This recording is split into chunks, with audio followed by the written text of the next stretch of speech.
Nandito kami sa 7-Eleven. Kakain kami. Paranaque. Yes, malayo. Alin yun?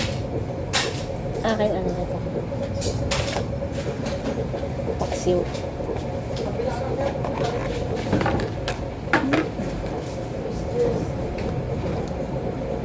May manok pa tayo.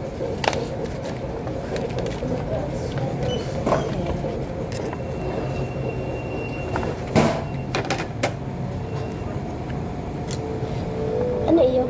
Lechong paksiw. Akin, pork steak.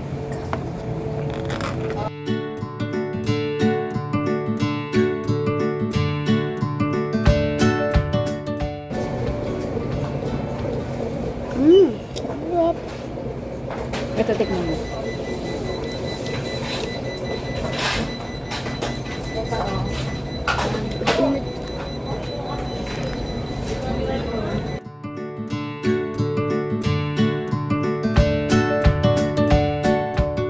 Lechong paksiw, 89. Lahat pala to 89 lang.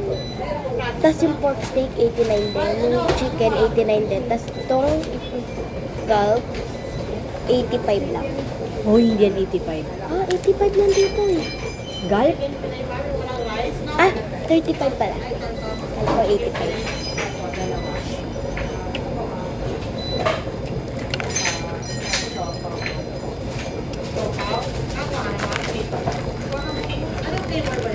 Check yung crispy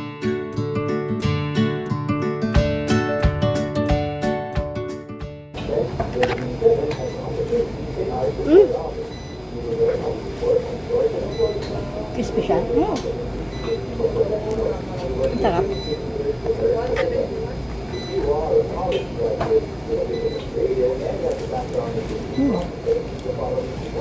Malutong siya.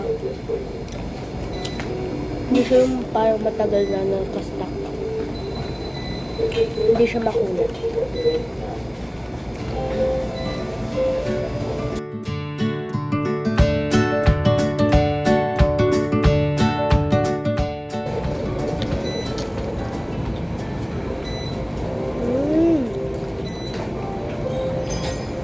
Ang sarap din. Lasang manok.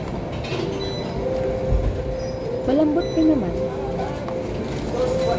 Malambot siya, tapos juicy siya.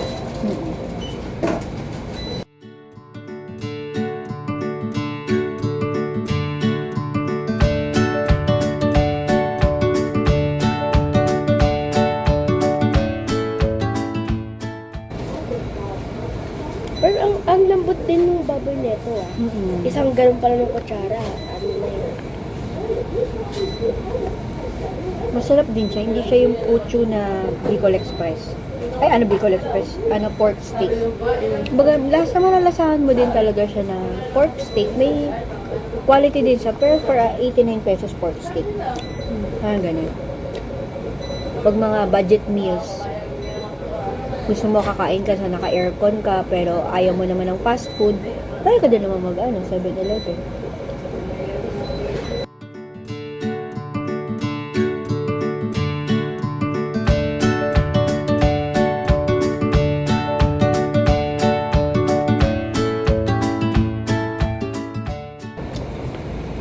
Naalala mo, naputukan ka ng gulong dito. Sa Olivares. Natin nalaman, pero dito pa lang yun. Basta dito ka na naputukan, pero nalaman mo sa Olivares na to. Sama na ako sa ano. Sama na siya. Galing kami sa tito ko. Paayos kami ng sasakyan. Kaya kami nandito kasi nagpaayos siya. Hindi kami nagpaayos. Basta nagpaano siya ng kotse. Nagpa-PMS kami. Kasi meron siyang go-cars dito sa Paranaque. So, kung Na dating rapid din. na ngayon go-cars na. So, kung magpapaayos kayo ng sasakyan, dito kayo malapit sa Paranaque. BF Homes. Get Homes. Go-cars. Aguirre Avenue. Visit kayo. Pero syempre may bayad yun. Hindi yung libre, hindi kasi amin yun. Ngayon, last Pero time, tito niyo ang may-ari. yes, dito kami araw. And last time na nagpunta kami dito, hindi naman last time, last time. Pero mga last year lang. Hindi, this year yung, This year? nagpalit, yung gulong May namin. kanin. Yung gulong namin, sumabog. Hindi namin alam, kasi wala kaming alam eh. Kala namin, may basura lang na tumapon. Or nalaglag, gano'n. So, di namin napansin. Basta may gumano lang. Yung pala, yung hangin na pala nung ano namin. So, from dito To Olivares. to Olivares College. College sa ata yun. Sa may Paranaque. Tumatakbo kami, running flat pala yun. Kaya parang feeling ko parang dududududududud. May gumaganon dun Tapos sa may busina ng busina sa amin. Hindi namin alam. Kasi nung first time kong magkaroon ng sasakyan, and then, nung nagkaroon ako ng sasakyan, hindi naman ako na-orient na kailangan, alam mo yung mga ganong klase kasi dati kasi buhay pa si Papa. So, siya lahat nun, passenger princess ako.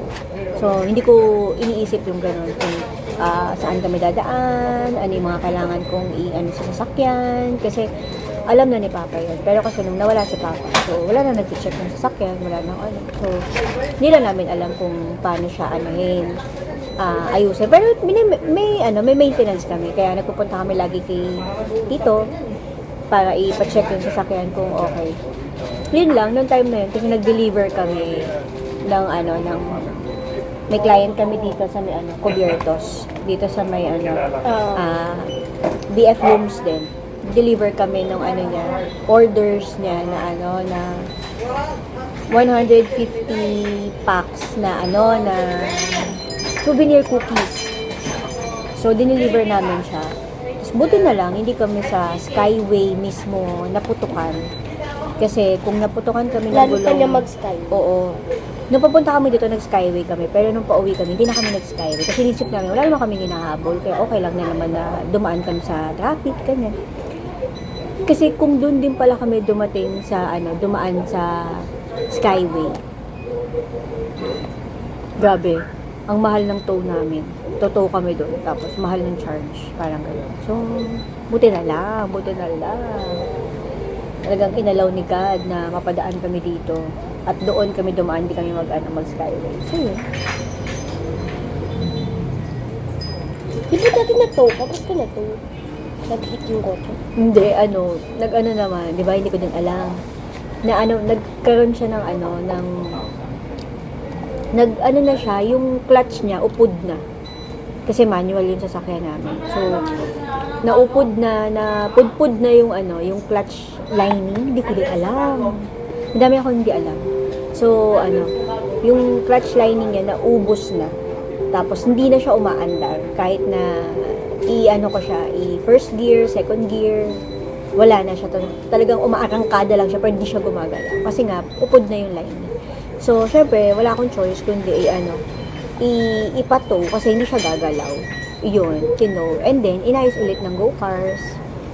Ng tito ko, inayos ulit yung sasakyan ko. And then, okay na siya ulit. So, yun. So, maintenance lang, change oil, titignan yung mga gulong, yung mga brakes, ganyan. So yun lang yung kaya kami nandito. Buti na lang wala akong pasok Kaya nakapagpaayos kami ng sasakyan. At nakakain kami ngayon. Yes, and may sakit siya kagabi. Nilalagnat siya. Actually, no isang gabi pa. Pero nagkalagnat lang po. Tapos, kahapon lang, hanggang hapon. Tapos, ngayon, medyo, na siya, okay na siya. Pero, mamaya, iinom pa din kami ng gamot. So, 12. Kapag may mali sa kotse namin, go-cars kami. Yes. Dito kami lagi sa pakila. Kasi nga, dahil wala akong alam. So, hindi ko alam kung baka niloloko na ako, or baka iba yung sira pala talaga, parang gano'n. Pero wala pa naman kaming na-experience or na-encounter na sira ng sasakyan namin beyond sa kapasidad ko bilang wala naman akong alam. Pero wala pa naman na ganong kalaking nangyari so far. So, buti na lang nandiyan si Go Cars para si Tito Edwin para mag-check lagi. Shoutout kay Tito Edwin. Yun. So, kumakain kami kasi favorite namin yung 7-Eleven. Kaya, pero first time namin kumain ng chicken sa 7-Eleven. Masarap pala. Dati, nung hindi pa ako nagtatrabaho, mahilig kami lumabas ni Aura. Lagi kami magdadrive lang. Wala kami pinupuntahan, nagdadrive lang kami. Walang destination. May ikot lang. Pero, nung nagka-work na ako, dito lang. Nakapag-drive pa din kami, pero sa Pero laundry ngayon na kami lang. nakaalis ulit ng kami dalawa lang, tapos malayo. Malayo na yung Paranaque, kaya. Pero malapit lang yun. Traffic lang kasi.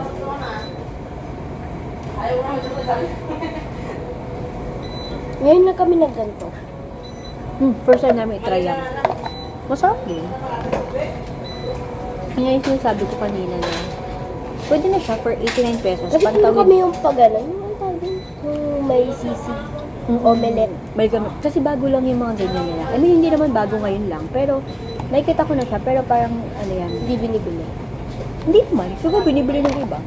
Kasi baka hindi masarap din. O, baka kasi hindi masarap. Kaya parang, pero ngayon, wala kaming choice. Kaya, mo na naman. Kasi ito lang yung available. Kasi, dapat doon pa kami sa 7-Eleven sa may, after ng SM, DF Paranaque. After nun, bago umakyat ng Skyway. May Caltex, tapos may 7-Eleven. Eh, nakakita na ako ng 7-Eleven. Sabi ko, ito na lang. Maganda-ganda yung park. Maganda yung parking. Kasi yung sa BF, yung sa may Caltex, madami sasakyan. So, parang, wala kaming parking. At saka, ang hirap kasing magmaniobra pag ang daming sasakyan. Tapos babae pa ako. Maganda lang ako, pero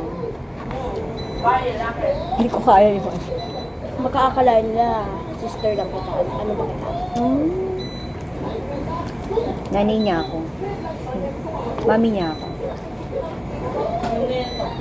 So, ipapursue na ba natin itong pag-vlog natin? Please comment down below. Naka-off nga yung comments eh. Naka-off ba? I-on natin. Kung ano yung susunod namin itatry na kakainan. Gabi, pag si Aura ang kumain, winner. Ako kasi, mahina ngayong feeling ko konti na lang yung ko. Parang, takaw tingin lang ako. Parang, uy, gabi, ang sarap niya. Pero, hindi ko siya nauubos agad. Or, mabilis ako mabusog. Parang gano'n. Sa araw, pwede yan sa buffet. Mapalagyan. Gusto ko mga uuwi na kami. Yes. Malayo-layo pa yung biyahe namin kasi traffic. Ayun ko diba? Bye-bye. So we're gonna end this here. Like and subscribe and bye-bye!